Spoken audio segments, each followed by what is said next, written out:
I want to start with a statement that I think sums up your new book. Never let a serious crisis go to waste. Can you explain that? Yeah. Yeah, well, people always quote it, they misquote it as never let a crisis go to waste. It's not. It's never let a serious crisis go to waste, because a serious crisis allows you to change everything. And we've just seen it with COVID. We have changed fundamentally as a nation. We have our politics have changed, the way we relate to one another, our traditions have changed. Everything has changed because of a serious event. So it's not just a crisis. It has to be a serious one. And we are in for a load of serious crises coming our way, especially financially. And they are already preparing. And when I say they, I mean the global elitists.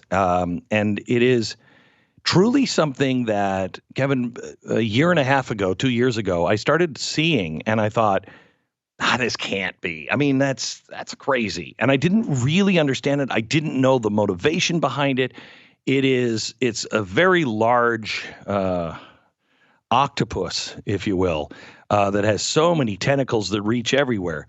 Once you get it, once you understand it, all of a sudden, it's like the Rosetta Stone. It just unlocks everything all starts of the to doors. make sense. Yeah, it does. Right. Everything is then logical. You're like, oh, that's why they're saying this. That's why they're doing this. That's why the money is going here.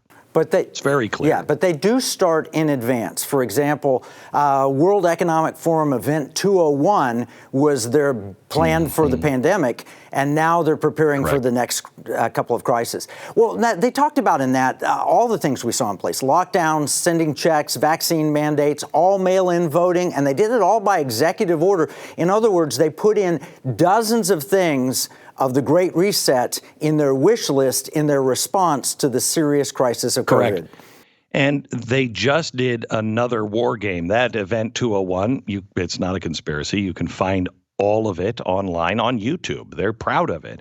And I'm not saying that they caused the, COVID or anything else. It was just amazing timing that they did that in September.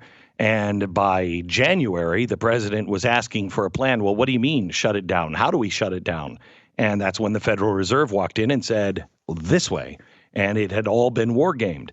There is another war game that just happened, and it is a financial war game. And Kevin, I don't know, I'm sure you're aware of it, but you should do a show on it, because it brought, I think, 19 countries together, basically the entire West. It brought together the central banks, the IMF, I can't remember, but all of the banks, all of the central banks, and many of the leaders and our Treasury Secretary. And they spent 10 days war gaming an economic meltdown. And they said the cause was cyber attacks. But then people started giving misinformation, and people started withdrawing their money, which was worse. And so they had to shut people up on telling them what to do so they could centralize the information, so this reckless fake news wouldn't destroy the global financial markets. And what they have constructed includes, what was it, an orderly canceling or changing of major currencies. Right. Gee, I wonder what that means.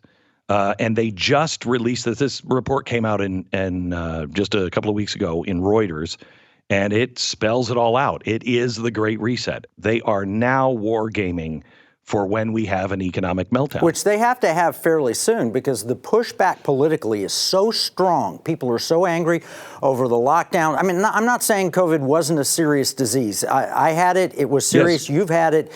People have died. I've lost lots of friends. But what the response was and how bad it has been, I'll tell you, people say, hey, this is such an incompetent administration. I don't think they're incompetent. I think it's all planned. I think they have to have everything go wrong so they can take total control. Oh, absolutely. And that's what concerns me about the economic plan. As I watch the stock market fall apart, as I hear, you watch what's happening in the stock market, and then you just add two things: the Fed raising interest rates. the Fed stopping tapering. Those things, that one from the Fed, could stop the heart. And I think they need to be done, but we are not in a condition. The time to do that was when Trump was in office, not now.